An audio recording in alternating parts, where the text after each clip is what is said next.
On passe à la correction du contrôle partie court. Première question, petit a. La conformation spatiale du cyclohexane est la conformation dite en chaise. Bien sûr que oui, c'est juste. Pourquoi?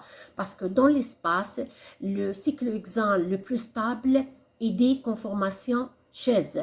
Alors, vous pouvez détailler ce point en consultant mon PDF que je vous laisse le lien en bas dans la boîte de description. À la page 43. B. Le phénomène de métarotation implique l'existence d'un carbone asymétrique supplémentaire. Oui, c'est juste. Pourquoi? Alors, si vous avez vu la vidéo qui parle de la structure cyclique des os, nous avons remarqué que lorsqu'on passe de la forme linéaire, c'est-à-dire le diglycose sous forme linéaire, dont le 1 est lié à une fonction aldéhydique CHO, et bien lorsqu'on passe de la structure linéaire de diglycose à la structure cyclique de diglycose qu'on appelle diglycopyranose, on remarque que le 1 dans la structure linéaire n'était pas symétrique. Mais dans la structure cyclique, il devient asymétrique. Il peut être alpha, il peut être bêta. Donc B, c'est juste.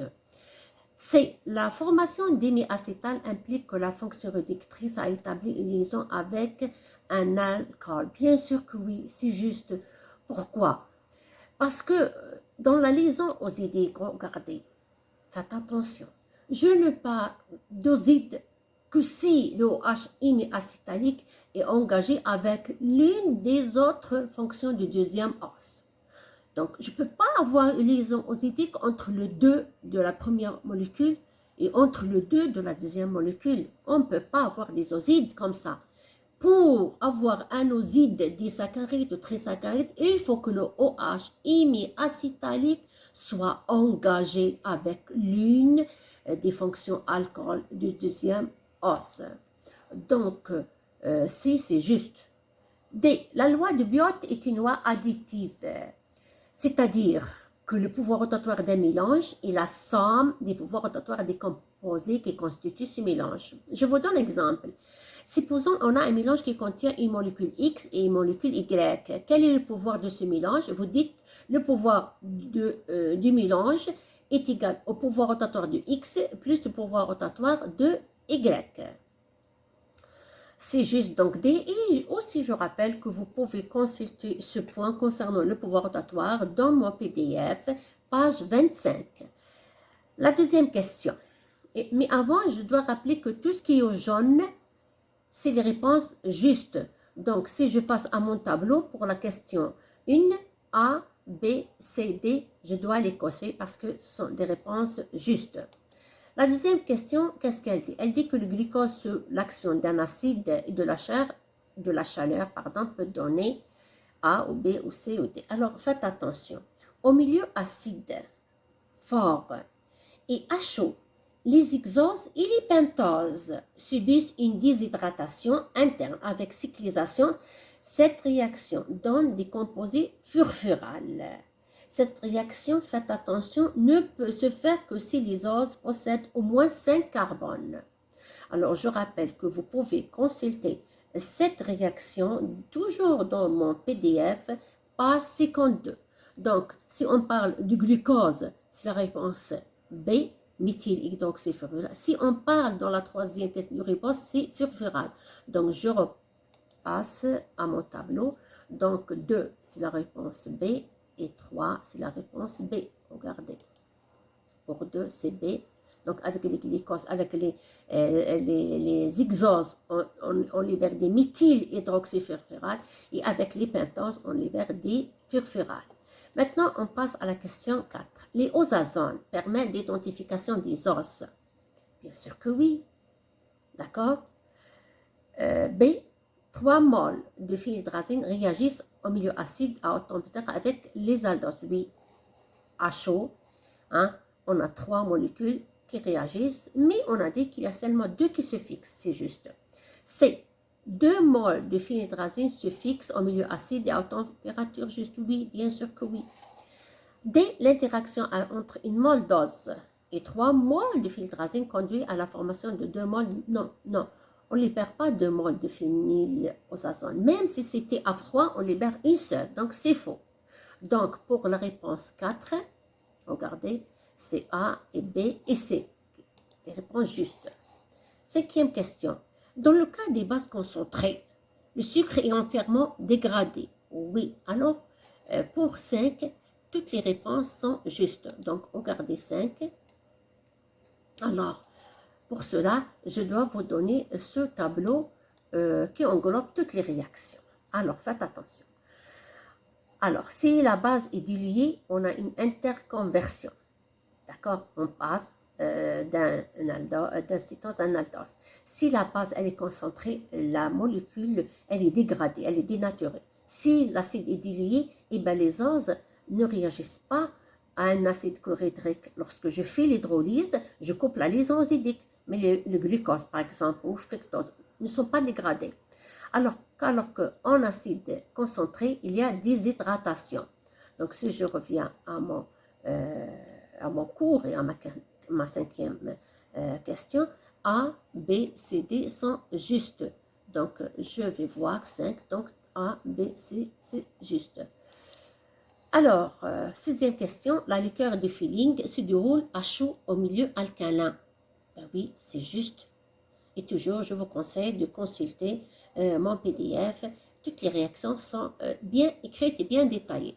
Dans le cas d'acide, le méthanol peut réagir indifféremment avec chacun des groupes hydroxyl de l'ose pour former un méthyloside. Non, le méthanol, c'est une méthylation faible.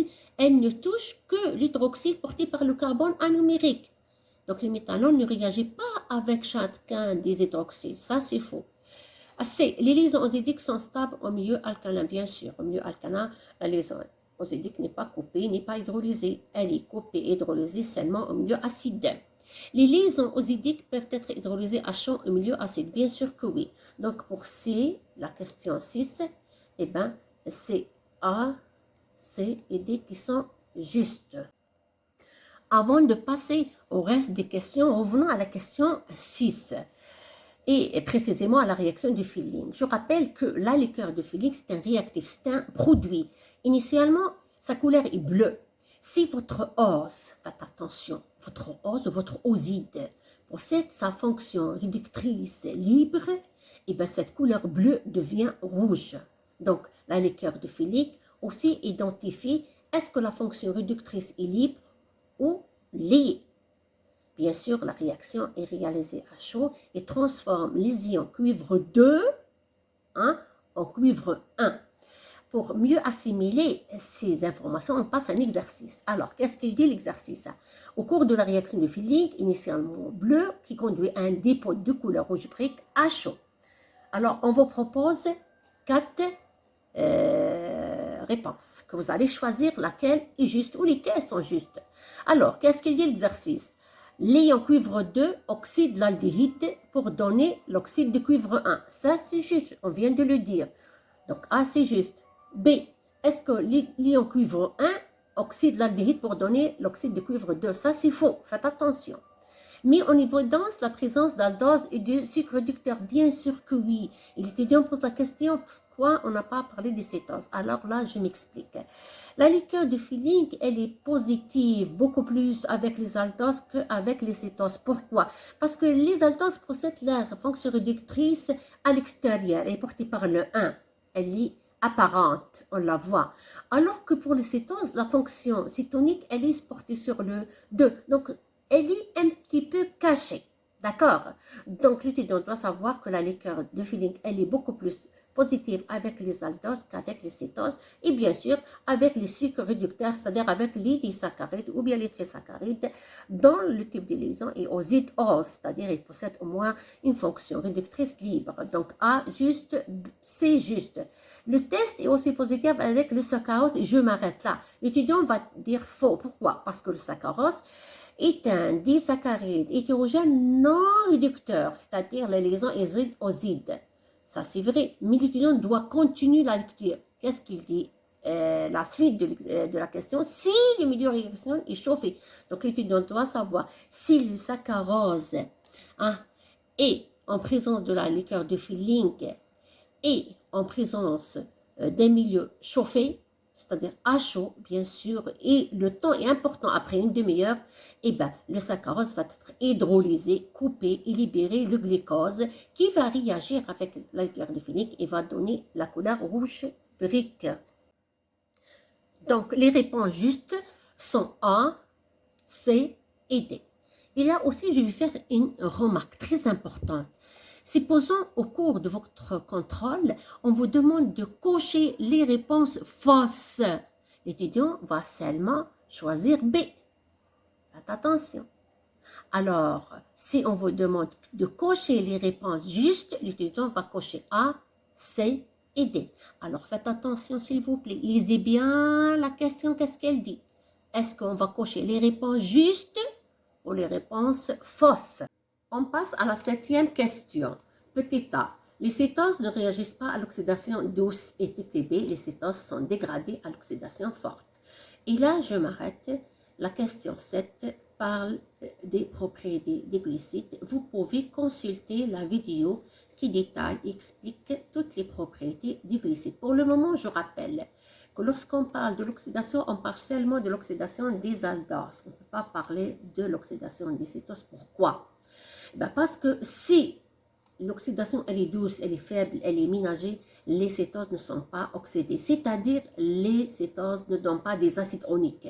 Et si l'oxydation elle est forte, sans protection ou bien avec protection, les cétoses sont détruites, sont dégradées, sont dénaturées. Donc, petit a, c'est juste, les cétoses ne réagissent pas à l'oxydation douce. Et petit b aussi, c'est juste, les cétoses sont dégradées à l'oxydation forte. Si le nombre de cétoses est supérieur aux aldoses, ça c'est faux. Tout le monde sait que si on parle par exemple des aldohexoses, on a 8 déaldohexoses et seulement 4 cétohexoses. 4 est inférieur à 8.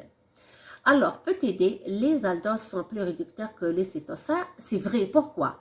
Supposons qu'on a deux tubes. Dans l'un, on a mis le glucose. Et dans le deuxième, on a mis le fructose. Je rappelle, le glucose, c'est un aldose et le fructose, c'est un cétose. Et on ajoute, par exemple, la liqueur glucélique de couleur bleue. Qu'est-ce qu'on remarque? On remarque que le tube qui contient le glucose, sa couleur bleue, devient rouge brique, alors que celui, c'est-à-dire le deuxième qui contient le fructose, qui est un cétose, la couleur ne change pas. Pourquoi?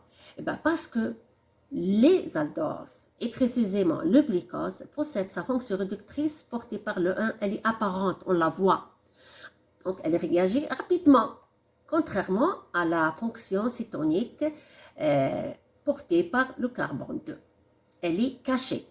C'est pour ça qu'on dit que les aldoses sont plus réducteurs que les cétoses, parce que les aldoses réagissent plus rapidement que les cétoses. Donc pour cette, je reviens, les réponses justes c'est A, B et D. Et je coche en regardant les cases pour ne pas faire des erreurs. Je reviens à 8, 9 et 10. Et là, on va parler des dérivés d'ose.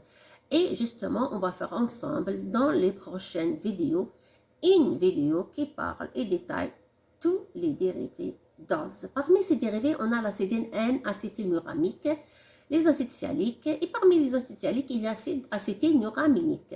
Alors, je rappelle que pour 8 et 9, toutes les questions sont juste A, B, C, D. Donc, je reviens à mon tableau 8, A, B, C, D, je coche, c'est juste. Si je reviens à 10, on parle de l'acide N-acétylmuraminique. On peut répondre à cette question, pourquoi? Parce qu'il dit « est un constituant caractéristique des sucres aminés ». Oui, bien sûr. S'il dit c'est un sucre, bien sûr, c'est un sucre parce qu'on parle des os ici. Aminé parce qu'il contient la N. N, ça veut dire une fonction amine. D'accord, donc A, c'est juste. B, la N-acétyl-D-manosamine, c'est phosphate et le précurseur des acides saliques. Oui, c'est juste. D'accord? Provenant de la condensation de l'acide pyruvique et de la N-acétylmanosamine. Oui, c'est juste, on va voir ça en détail dans la prochaine vidéo, portant le nom les dérivés d'ose. D, c'est faux. Pourquoi? Parce qu'on a dit dans petit c que le précurseur c'était, dans B, le précurseur c'était la N-acétyl-D-manosamine 6-phosphate. Donc, elle ne peut pas être la N-acétyl-D-manosamine, précurseur des acides saliques. Ça, c'est faux. Donc, pour 10, on va répondre pour 10 A, B et C. On coche. Et on passe à 11 et là, on va parler des tests. Et les tests de laboratoire, je rappelle, c'est une analyse qualitative et elle se base sur la coloration. Alors, on parle de la réaction de Bial. ici on parle de la réaction de Bial, le réactif utilisé c'est l'ursinol. Qu'est-ce qu'elle identifie la réaction de Bial? Elle identifie les pentases, précisément le répase. Je peux rajouter l'ARN, l'acide ribonucléique, qui est un acide nucléique. Alors, tout le monde sait que lorsqu'on dit acide ribonucléique, ça veut dire qu'il contient le répase. Donc, si je reviens à ma question, petit a, le test de Bial est un révélateur des pentases? Oui. C'est un révélateur du répase? Oui. C'est un révélateur de l'acide ribonucléique ARN? Oui, c'est juste. Mais si on passe à on dit l'ursinol, qui fait partie bien sûr du test de Bial, c'est un révélateur d'ADN et d'ARN, ça c'est faux. Ça c'est faux. Si la Witzel, moi, dit l'ursinol est un révélateur d'ARN, on va dire c'est juste. Mais puisqu'il a dit ADN et ARN, ça c'est faux. D'accord? L'alanine, comme la toluidine, sont des révélateurs des aldoses. Regardez la réaction de l'orthotoluidine, elle révèle les aldoses, précisément les aldohexoses. Si je passe à 11, les réponses A, B et D sont justes. Donc, je reviens à B et A. La réponse à la question 11, je répète A, B et C et je coche. Faites attention de faire des erreurs en cochant. Et je termine par la question 12, et là, je m'arrête, on va parler des hétérosides. Hétérosides, ça veut dire hétéro, ça veut dire différent. Donc, on a une partie glucidique qu'on appelle glycane, et une partie non glucidique qu'on appelle aglycane. Précisément, c'est une protéine dans notre cas.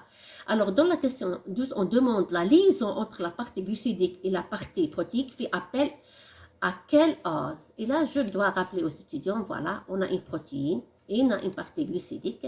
Donc, qu'est-ce qu'elle fait appel? Cette liaison, cette jonction, le galactose et le xylose. Donc, je reviens, la jonction glycane-protéine fait appel au xylose et au galactose. Et je reviens et je vais cocher pour 12 A et D.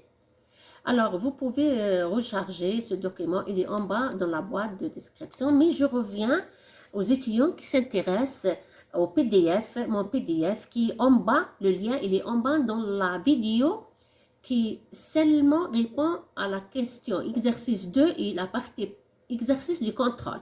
En bas de la vidéo, vous pouvez trouver mon PDF dans lequel vous pouvez détailler les acides acétylmuramiques, moi je les appelle les acides complexes, hein.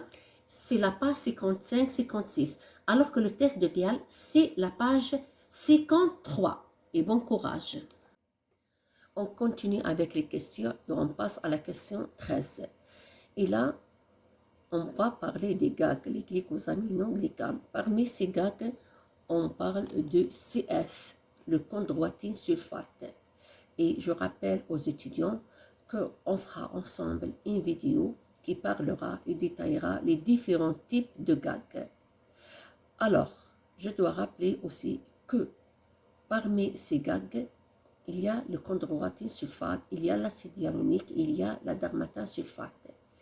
Alors aussi, je dois rappeler que chacun des GAG a son rôle, a sa propre structure. Donc, aucun GAG ne peut se transformer en autre GAG, hein, et chaque GAG a un rôle. Le rôle de CS, le chondroïtine sulfate, c'est contribuer à l'ossification. Donc, si je passe aux questions 13, je vais seulement cocher B. Je reviens. 14. En solution, le glucose est représenté par 5 formes. Oui. Alors, l'étudiant doit savoir qu'en solution, on a 5 formes. La forme linéaire et la forme cyclique furanique, soit alpha ou bien bêta, et la forme pyranique aussi, soit alpha ou bêta. Donc, au total, on a 5 formes. Donc, je reviens à ma question 14. B à pH basique, la forme prédominante et la forme linéaire. Bien sûr que oui. Regardez, à pH 7, basique, pardon, la forme prédominante et la forme linéaire. À pH égal à 7, les formes cycliques représentent 80% avec un tiers de alpha et 2 tiers de bêta. Bien sûr que oui. L'interconversion des formes cycliques, alpha et bêta, passe par la forme linéaire. Ça veut dire quoi? Ça veut dire que là, on parle de la métarotation. Lorsque on passe de la numérée alpha à la numérée bêta, ou bien le contraire de bêta à alpha, alors l'étudiant doit savoir que le cycle s'ouvre et on passe par la forme linéaire pour passer de bêta à alpha ou de alpha à bêta. Donc, si je reviens à la question 14. Alors A, B, C, D, c'est juste. Et je reviens toujours à mon tableau et je dois cocher pour 14A, B, C et D. Et je conseille les étudiants, lorsqu'ils commencent à travailler, à cocher sur le tableau, de travailler avec le crayon. Alors, je passe à la question 15 et 16. Et là, on parle de la liaison N-osidique ou O-osidique. Donc, on parle des glycoprotéines, c'est-à-dire la liaison entre la protéine, qui est la partie non glucidique, et la partie glucidique. Donc, on parle des hétérosides. Alors aussi, là, je dois rappeler aux étudiants qu'on a deux types de liaisons. Lorsque la protéine engage la fonction alcool d'un acide amylé hydroxylé, qui est la sérine ou la thréonine, on parle de liaison O-osidique. Et si la protéine engage la fonction amide de l'acide aminé, amide, asparagine ou glutamine, on parle de liaison N-osidique.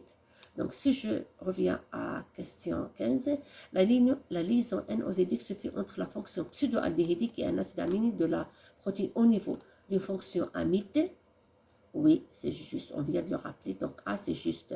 D'une fonction amide, glutamine, thréonine, là, c'est faux. D'une fonction amide et ensuite seulement l'asparagine, c'est juste. Donc, A et C, c'est juste. D'une fonction amide, lysine, thréonine, c'est faux. Donc, je reviens à mon tableau pour 15. Je vais cocher A et C. Et je reviens pour 16. La liaison O-glucosidique se fait entre la fonction pseudoaldéhydique et la fonction fraction glucidique et le groupement hydroxyle au niveau d'un acide aminé de la protéine. Et là, je précise, on n'a pas précisé la protéine, donc faites attention. Donc, la réponse A est juste, on vient de le rappeler. Si on parle de la liaison O-glycosidique, on doit parler de deux acides aminés hydroxylés qui portent une fonction alcool, la sérine et la thréonine. B, l'hydroxylysine dans le cas du collagène. Donc là, on a précisé la protéine. Et je dois rappeler, si la protéine, c'est le collagène, et bien l'acide aminé, c'est hydroxylysine. C'est une fonction amide, sérine, asparagine, ça c'est faux. Si on parle de fonction amide, on parle seulement de asparagine et de glutamine. Et je rappelle que là, on est en train de parler de la liaison O-glycosidique. On ne peut pas parler d'une fonction amide, mais seulement d'une fonction alcool. D, d'une fonction amide thréonine, ça c'est faux. Donc, je résume. Pour la question 15 et 16, si on parle de liaison N-osidique, eh bien, on parle des acides aminés amides qui sont glutamine et asparagine. Et si on parle de la liaison O-glycosidique, on parle des acides aminés hydroxylés, c'est la sérine et la thréonine. Donc, pour 16, les réponses justes, regardez, je vais cocher A et C. Et je termine avec la question 17. Alors, et on revient au gag. Alors, parmi ces gags, on va expliquer et préciser que l'acide hyaluronique est un gag non sulfaté. Déjà, je dois rappeler que parmi tous les gags, le seul qui n'est pas lié, non fixé à une protéine, qui n'est pas lié à une protéine et qui n'est pas sulfaté, c'est l'acide hyaluronique. Donc, A et C, c'est juste. B, l'acide hyaluronique est un gag de structure, bien sûr. On va détailler qu'on a plusieurs gags. Il y a les gags de structure et les gags de sécrétion. Et bien, les gags de structure, parmi eux, on va citer l'acide hyaluronique, HA. Alors, D, l'acide hyaluronique aide à protéger les articulations, bien sûr que oui. Donc, pour la réponse 17, on va cocher A, B, C et D. Et bon courage. Et je précise toujours que vous pouvez rechercher ce document de la correction, soit de l'exercice 2, soit du contrôle. Il est en bas dans la boîte de description.